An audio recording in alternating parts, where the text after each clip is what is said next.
날마다 쓰는 나의 신앙일기 TV 데일리 큐티 나무양기입니다. 오늘은 요한복음 1장 43절부터 51절을 묵상하겠습니다. 이튿날 예수께서 갈릴리로 나가려 하시다가 빌립을 만나 이르시되 나를 따르라 하시니 빌립은 안드레와 베드로와 한 동네 베세다 사람이라. 빌립이 나다나엘을 찾아 이르되 모세가 율법에 기록하였고 여러 선지자가 기록한 그 일을 우리가 만났으니 요셉의 아들 나사렛 예수니라. 나다나엘이 이르되 나사렛에서 무슨 선한 것이 날 수 있느냐. 빌립이 이르되 와서 보라 하니라. 예수께서 나다나엘이 자기에게 오는 것을 보시고 그를 가리켜 이르시되 보라, 이는 참으로 이스라엘 사람이라. 그 속에 간사한 것이 없도다. 나다나엘이 이르되 어떻게 나를 아시나이까. 예수께서 대답하여 이르시되 빌립이 너를 부르기 전에 내가 무화과 나무 아래에 있을 때 보았노라. 나다나엘이 대답하되 라삐여, 당신은 하나님의 아들이시요 당신은 이스라엘의 임금이로소이다. 예수께서 대답하여 이르시되 내가 너를 무화과 나무 아래에서 보았다 하므로 믿느냐? 이보다 더 큰 일을 보리라. 또 이르시되 진실로 진실로 너희에게 이르노니 하늘이 열리고 하나님의 사자들이 인자 위에 오르락 내리락 하는 것을 보리라 하시니라. 예수님은 빌립을 만나서 그에게 나를 따르라고 말씀하셨습니다. 예수님이 빌립을 제자로 부르신 것입니다. 빌립에 대해서는 공간복음서에서도 제4복음서인 요한복음에서도 크게 부각시키지는 않습니다. 빌립에 대해 요한복음처럼 자세하게 말씀하고 있는 성경은 없습니다. 빌립은 예수님이 직접 불러서 제자가 되었고 그 빌립이 나다나엘을 데리고 예수님께 왔습니다. 마치 안드레가 그의 형 베드로를 예수님께 데리고 온 것과 같습니다.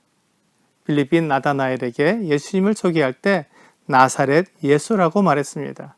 그러자 갈릴리 가나 출신인 나다나엘은 곧바로 나사렛에서 무슨 선한 것이 날 수 있느냐고 말하면서 예수님을 폄훼했습니다. 예수님은 나사렛 사람으로 불리셨습니다. 사실 예수님은 베들레헴에서 태어나셨지만 나사렛에서 살아시면서 나사렛 사람으로 불리신 것입니다. 만일 예수님이 베들레헴 사람이라고 불리셨다면 사람들이 예수님을 폄훼하지 않았을 것입니다. 베들레헴은 작은 도시지만 이스라엘 사람들이 가장 높이 평가하는 다윗 왕이 베들레헴에서 태어났기 때문에 베들레헴 출신이라고 하면 다윗의 왕위를 이을 왕족이라고 연상할 수 있습니다. 예수님은 사람들에게 출신지로 인정받고 싶지 않았습니다. 예수님은 하나님의 아들이신데 사람들이 가장 하찮게 여기는 나사렛 사람으로 불리신 것입니다. 이것이 예수님의 겸손을 보여주고 있으며 예수님은 사람들에게 인정받기 위해 이 세상에 오신 것이 아님을 알 수 있습니다.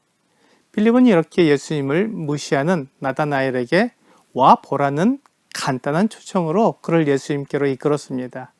사실 빌립이 나다나엘에게 예수님에 대해 설명한 것이 없었습니다. 그의 마음 가운데 예수님을 낮춰보고 있기 때문에 빌립이 말하는 것보다 그가 스스로 판단하는 게 더 나았던 것입니다.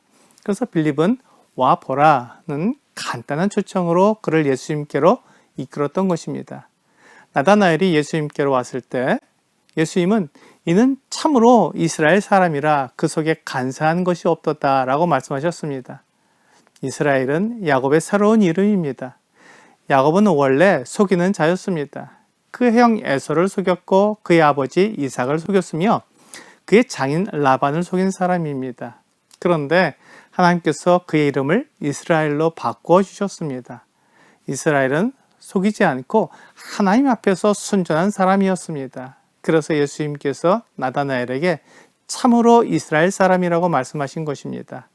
나다나엘은 간사한 사람이 아니었습니다.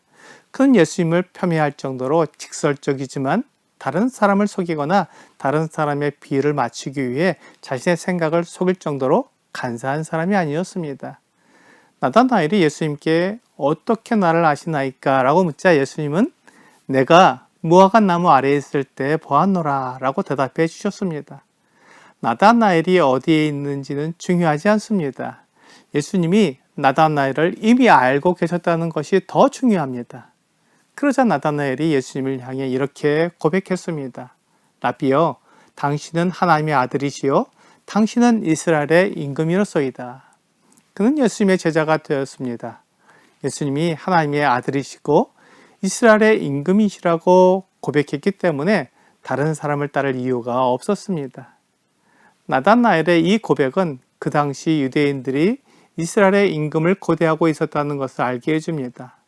나다나엘의 이 고백은 그가 예수님을 완전히 알았다는 것을 말해주지 않습니다. 그는 예수님을 하나님으로 완전히 알지는 못했을 것입니다. 그는 점점 예수님이 누구신지 알아갔을 것입니다. 그러나 지금 나다나엘은 예수님이 하나님에게서 온 분이며 이스라엘이 기다리고 있던 바로 그분이라는 것을 알았습니다. 그래서 예수님을 따르기로 결정하는 것입니다. 빌립은 나다나엘이 원하는 답을 해줄 수 없었지만 예수님은 나다나엘이 기다리고 있던 이스라엘의 임금이었습니다. 예수님은 나다나엘에게 그가 기대한 것보다 더 큰 것을 볼 것이라고 약속해 주셨습니다. 그의 조상인 야곱은 베델에서 돌을 베고 잠을 잤습니다. 그때 하나님께서 그에게 나타나셨습니다. 야곱은 그때 본 하나님을 평생 잊지 못하고 그곳에 돌아와서 예배를 드렸습니다. 그런데 예수님은 야곱이 본 그 장면보다 더 크고 더 위대한 장면을 볼 것이라고 약속해 주셨습니다.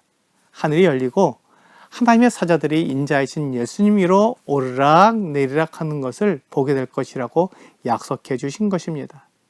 야곱은 사닥다리에서 천사가 오르락 내리락 하는 것을 보았지만 나다나엘은 그보다 더 크고 놀라운 장면인 하나님의 아들과 천사들을 볼 것을 약속받았습니다. 예수님은 사람이 되시고 죄인의 자리에서 죽임을 당하시지만 하나님의 능력으로 부활하시고 하나님 보좌 우편 자리로 높이 들림을 받았습니다.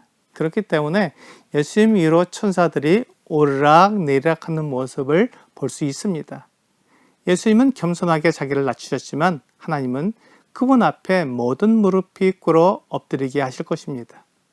오늘의 적용 질문을 보겠습니다. 당신은 예수님의 초청에 응답하여 예수님을 따르는 제자가 되었습니까?